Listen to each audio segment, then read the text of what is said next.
Nas últimas semanas, uma lei foi aprovada na Argentina.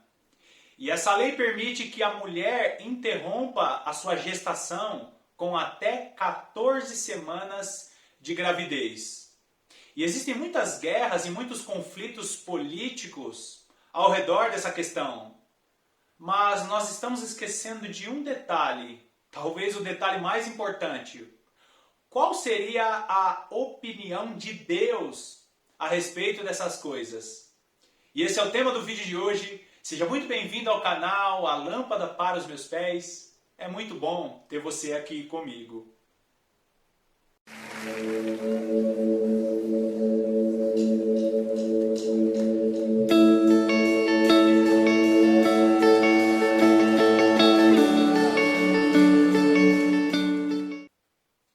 Infelizmente, nós estamos vivendo em um sistema que está tentando excluir Deus e os seus princípios de nossa sociedade. Mas não tem como você excluir o Criador do meio de sua criação. Ele é onipresente, ele é onisciente, ele é o Criador de toda a ciência. Ele conhece a sua criação mais do que a própria criatura. Ele te conhece muito melhor do que você mesmo. Então é impossível excluir Deus da sociedade. Agora, a Argentina aprovou, o Congresso da Argentina aprovou uma lei que permite as mulheres interromperem suas gestações até a 14ª semana de gravidez. E eu sei que tem muitas pessoas que usam, né, o termo feto ou usam outros termos técnicos. Um bebezinho de 14 semanas no ventre de sua mãe já é um bebezinho que tem expressão facial, poucas expressões faciais. Já é um bebezinho que tem frequência cardíaca, já tem músculos em seu corpo. Já é um bebezinho que se mexe. É bem verdade que a mãe não sente tanto um bebezinho de 14 semanas mexendo, mas ele já se mexe, ele já tem ali um desenvolvimento motor, ele já tem alguns órgãos formados. Então nós não podemos chamar um bebezinho de 13, 14 semanas de um feto ou de um outro nome técnico. É uma vida que está sendo formada em um ventre. Eu não quero me ater e nem gastar tempo desse vídeo para explicar o que seria um bebê de 10, 12, 14 semanas. Se você der um Google aí, você vai descobrir que sim, é uma vida que está sendo formada dentro de um ventre. Então, agora nós precisamos entender uma situação muito importante.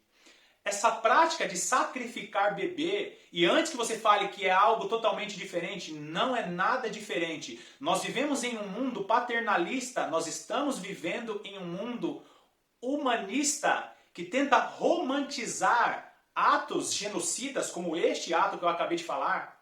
Lei que aprova crianças serem assassinadas no ventre de suas mães, nada mais é do que sacrifícios sendo feitos a entidades malignas.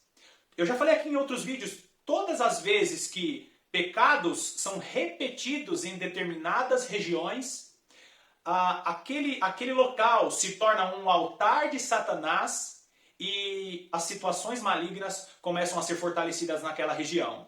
É só você visitar aí um local que muitas pessoas usam drogas, muitas pessoas se prostituem. Vá em lugares onde a criminalidade ela é muito forte, você vai perceber que aquele ambiente ele é um ambiente diferente. Por quê? Porque muitos pecados são praticados naquela região. Então, quando muitas pessoas começam a praticar o mesmo pecado em determinadas regiões, tronos de Satanás, tronos malignos são estabelecidos naquela região. Então, quando mulheres começam a assassinar, quando mulheres começam a eliminar os seus bebezinhos no seu ventre, elas não estão estabelecendo regras para o seu corpo.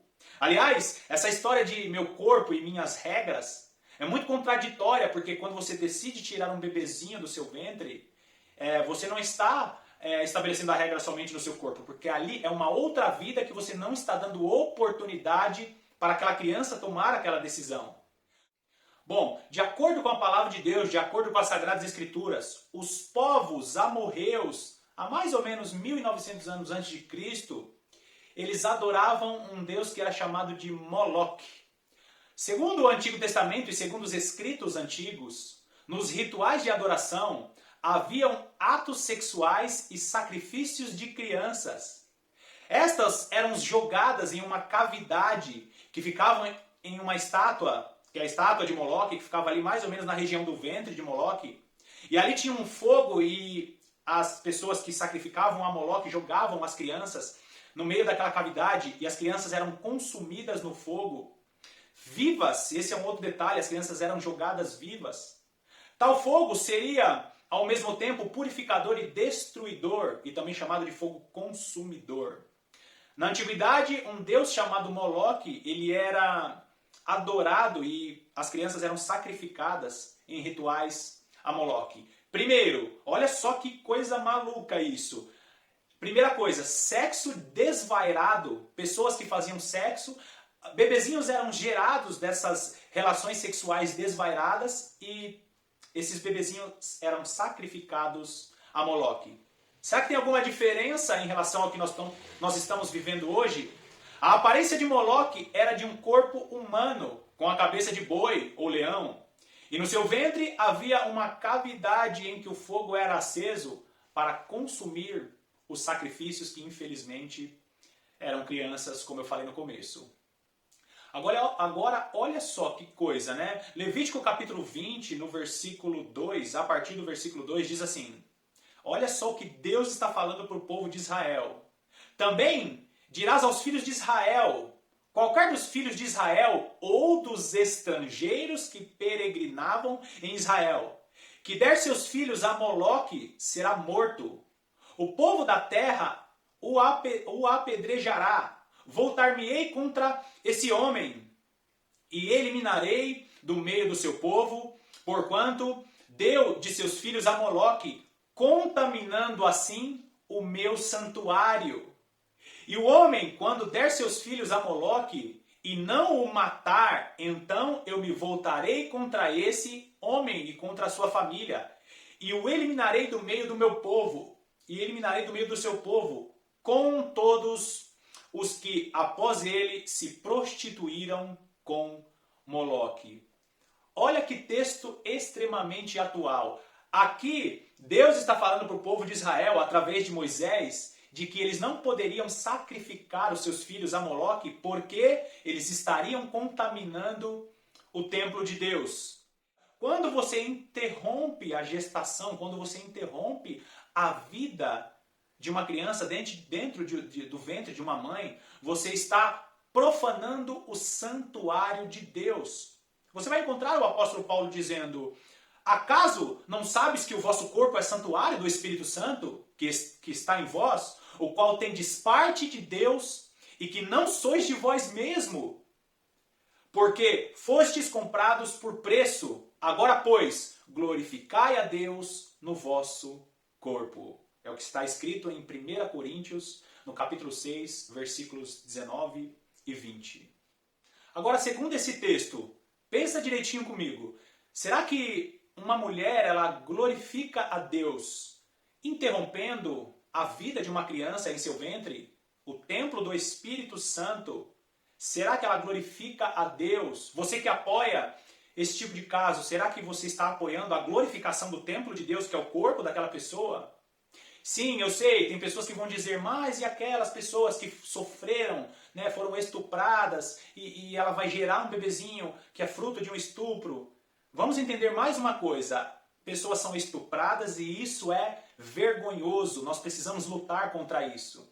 Mas você tem que concordar comigo que a maioria, a esmagadora maioria das mulheres que interrompem suas gestações não é por causa de estupros, e sim por causa de uma gestação não planejada, uma gestação indesejada.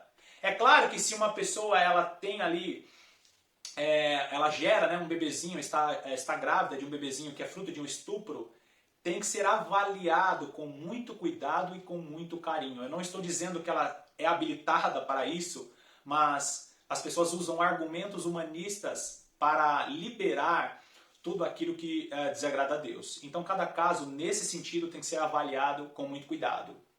Mas existe algo muito pior, presta atenção, existe algo muito pior do que uma mulher interrompendo a sua gestação. Quando você peca, você se coloca numa situação de sofrer as consequências daquele pecado. Agora, quando uma nação estabelece o pecado como lei, aí aquela nação ela corre um grande risco de sofrer o juízo de Deus. Olha só o que diz Ezequiel 14, a partir do versículo 13. Filho do homem, quando uma terra ou uma nação pecar contra mim, cometendo graves transgressões, estenderei a mão contra ela e tornarei instável o sustento do pão, e enviarei contra ela fome, eliminarei dela homens e animais, ainda que estivessem no meio dela estes 3 homens, Noé, Daniel e Jó. Eles, pela sua justiça, salvariam apenas a sua própria vida. Diz o Senhor Deus. É uma afronta legalizar leis que são contrárias à palavra de Deus. Se você estudar um pouquinho só a história e as quedas dos impérios, provavelmente você já ouviu falar sobre o Império Grego, o Império Romano.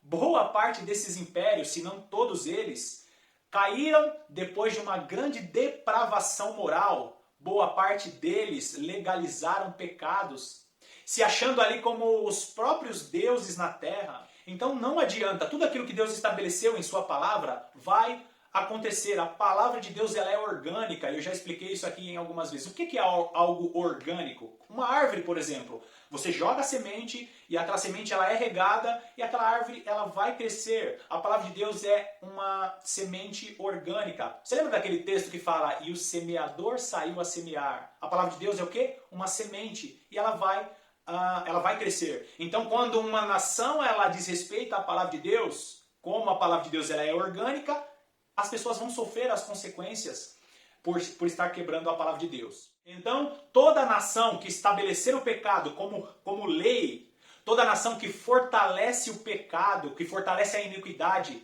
através de suas leis, esta nação ela está afrontando a Deus e a sua palavra. É só você ler o capítulo 1 e o capítulo 2 de Amós, do profeta Amós. É só você ler o capítulo 14 do profeta Ezequiel. Não adianta, queridos, o mundo verá uma grande tribulação e o mundo verá o cálice da ira de Deus transbordando. E tem um outro detalhe. Em Daniel capítulo 2, a partir do versículo 31, nós vemos ali o relato do rei Nabucodonosor, que é o rei da Babilônia. Ele tem um sonho com uma grande estátua, e você conhece a história. Estava ali Daniel no meio dos magos, Deus traz a revelação daquele sonho que Nabucodonosor teve com a estátua. E aquela estátua, ela representa as nações, né, os impérios, começando ali desde Nabucodonosor, que é chamado de rei de reis, ou a cabeça de ouro. Aí passa ali pelos impérios, né, persa, medo-persa, tem o império grego, vai passar pelo império romano, e a estátua vai descendo, e ele fala ali, né, sobre os pés de barro. Mas no final dessa visão fala sobre uma pedra que é lançada, não lavrada por mãos de homens, cai sobre o pé da estátua e destrói o pé da estátua. Nós sabemos que essa pedra é Jesus Cristo, porque chegará um dia em que um reino maravilhoso será estabelecido, que é o reino do nosso Senhor Jesus Cristo. Eu vou repetir, queridos. O mundo verá uma grande tribulação por causa dos pecados que têm sido cometidos nas nações. E o mundo verá o cálice da ira de Deus transbordando. Em Apocalipse fala sobre o cálice da ira de Deus. A grande tribulação é uma situação. O cálice da ira de Deus é outra situação. Existem pessoas que estão desmaiando de terror por causa da crise sanitária. E eu não quero te deixar alarmado nem alarmada, mas essa crise sanitária não é nada nem parecido com o que nós vamos ver na grande tribulação e principalmente no cálice da ira de Deus. O nosso Deus, que é um Deus amoroso, ele entrega o seu melhor, o seu Filho Jesus Cristo, para o resgate de toda a humanidade. Mas você tem que concordar comigo. A humanidade está, mais uma vez, abusando da paciência de Deus. Então, ore muito pelo Brasil e ore muito pelas nações, porque se essa agenda de legalizar o pecado continuar avançando, coisas muito terríveis vão acontecer no planeta Terra. Muito obrigado por ficar até o final do vídeo. Eu espero que este vídeo te estimule a intensificar a sua vida de oração. E eu peço, queridos, Compartilhe essa mensagem com mais uma pessoa pelo menos, porque canais como esse que pregam a palavra de Deus precisam crescer e multiplicar para que a mensagem do reino seja pregada. Muito obrigado por ficar até o final do vídeo e que Deus abençoe ricamente o seu ano de 2021.